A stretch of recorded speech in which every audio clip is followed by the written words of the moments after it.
Olá, é um prazer voltarmos a estudarmos a obra de Emmanuel, o Evangelho comentado por Emmanuel. Estamos no Sermão do Monte do Evangelho segundo Mateus. Neste momento, iremos comentar, segundo Emmanuel, os comentários 37 e 38, quando nos apresenta São Mateus capítulo 5 e o versículo 8. Bem-aventurados os limpos de coração, porque eles verão a Deus. Muito bem, estes dois comentários, eles foram feitos por Emmanuel em duas obras, né? A Religião dos Espíritos e no Reformador, praticamente um sendo repetido na outra oportunidade. Antes de começarmos propriamente neste versículo, nós queremos traçar algumas considerações sobre eles.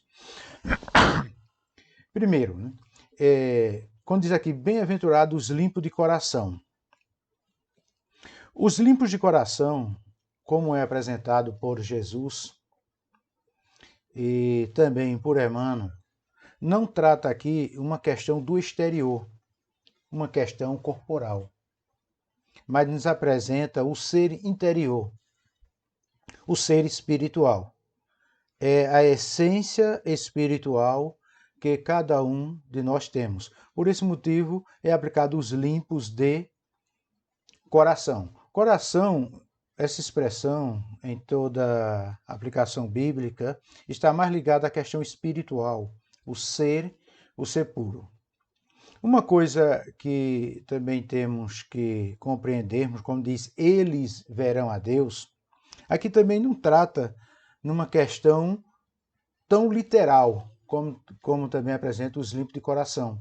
Porque Deus é a suprema sabedoria do universo, né? Não é um ser igual a nós. Carne, osso, apesar que algumas pinturas, principalmente do período medieval, apresenta Deus como sendo aquele cidadão idoso, forte, sentado no trono, dando ordens, né? E alguns têm aquela ideia de Deus. Então, na questão do ver a Deus, é naquela expressão que Jesus ensinou, quando ele disse o seguinte, né? Quando os seus discípulos, Senhor, e mostra-nos Deus. Ele disse, se vocês verem a mim, ver ao Pai. Então, num ato de bondade, as pessoas sensatas, naquela ajuda pura de coração, naquele tratamento puro que temos uns para com os outros, aí estamos vendo Deus na pureza da natureza, na pureza de uma criança, em tantos outros atos de bondade, é onde nós vemos a Deus. É como se nós estivéssemos vendo a Deus pelos olhos da fé. E os puros, né, os limpos de coração, também aqui não está se referindo nada à questão da castidade, né, da questão corporal.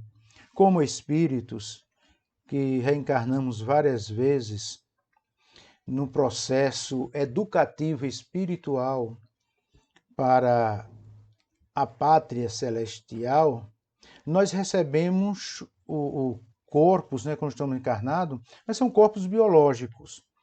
E a função principal desse corpo é a reprodução.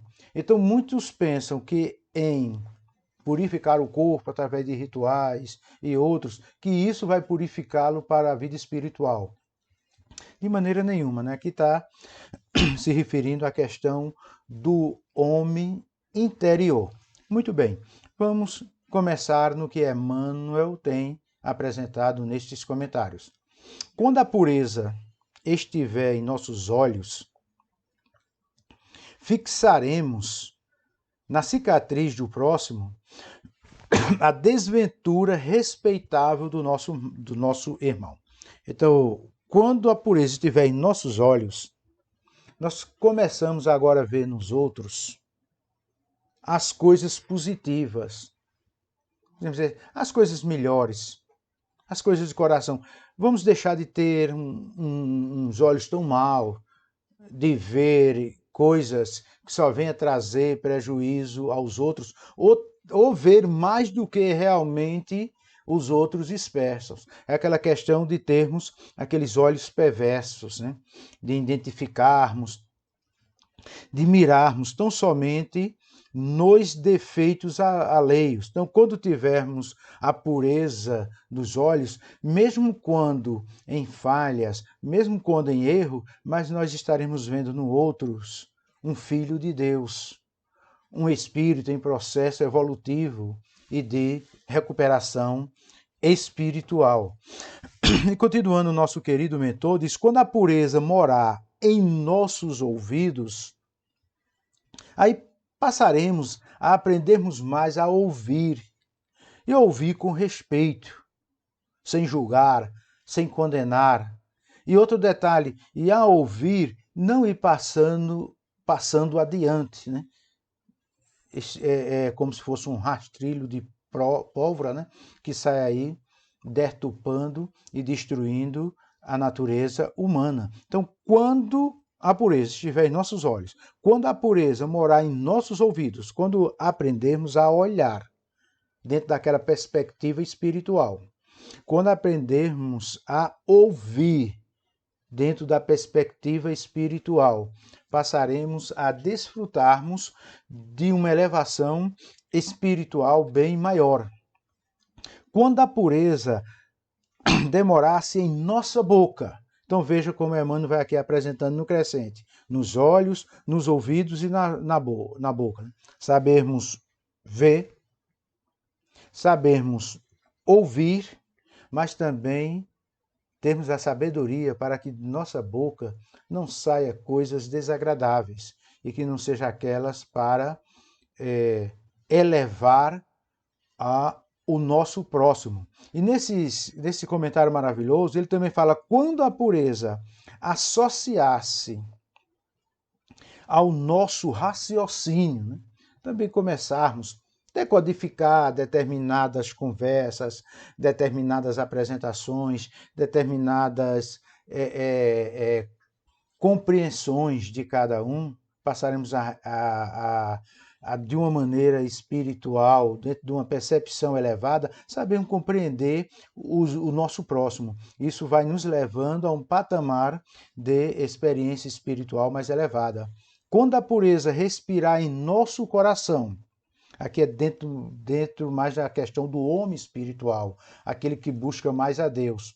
E quando eu falo buscar a Deus, não estou falando aqui de ser membro de determinadas religiões. Nós estamos falando aqui de uma coisa bem mais ampla. É nessa filiação de Deus, nessa que Jesus veio resgatar de cada um de nós. Porque Deus não estabeleceu nenhuma religião, Jesus não estabeleceu nenhuma religião. Dentro do plano divino, todos nós somos irmãos. Nós é quem criamos estas bandeiras religiosas. É por esse motivo que existem tantas religiões cristãs diferentes e a Bíblia sendo só uma, porque o Pai é só um. E mesmo assim, os grandes espíritos respeitam cada uma das religiões, cada um dos seus pontos de vista, e tudo isto é muito importante para o desenvolvimento do ser humano, espiritualmente falando. Quando a pureza brilhar em nossas mãos, nós também aí passaremos a praticarmos coisas boas, no sentido da solidariedade, de produzir para o bem, de elevar o ser humano a uma categoria maior, no sentido do auxílio puro, né, do trabalho, dentro das leis de evolução do ser humano, né, das leis espiritual, está justamente as leis do trabalho. Então, quando nós compreendermos que essa pureza, né, para podermos ver e compreendermos a essência divina, né, quando nós desenvolvermos essa questão da pureza dos olhos, dos ouvidos, da boca, do raciocínio, do coração, e também está em nossas mãos. Aí podemos assim dizer Bem-aventurados os puros de coração, como proclamou o nosso Mestre Jesus Cristo. Então, bem-aventurados os puros de coração, quando Jesus assim o proclamou no Sermão do Monte, ele esposa o bem que deve ser praticado por todos, semelhante aos trabalhadores da luz, que sabem converter a treva em claridade, os espinhos em flores, as pedras em pães e a própria derrota em vitória, criando, invariavelmente, o céu, onde se encontram e apagando os variados infernos que a miséria e a crueldade inflamam na terra, para o tormento da vida. Portanto, meus queridos amigos, nós é quem criamos o inferno e nós é quem criamos o céu. Isso vai depender da nossa atitude, de como temos o exemplo de nossa vida, no olhar, no ouvir, no falar, no ajudar, no esposar o nosso auxílios ao próximo. Que a paz e que a bondade seja com todos.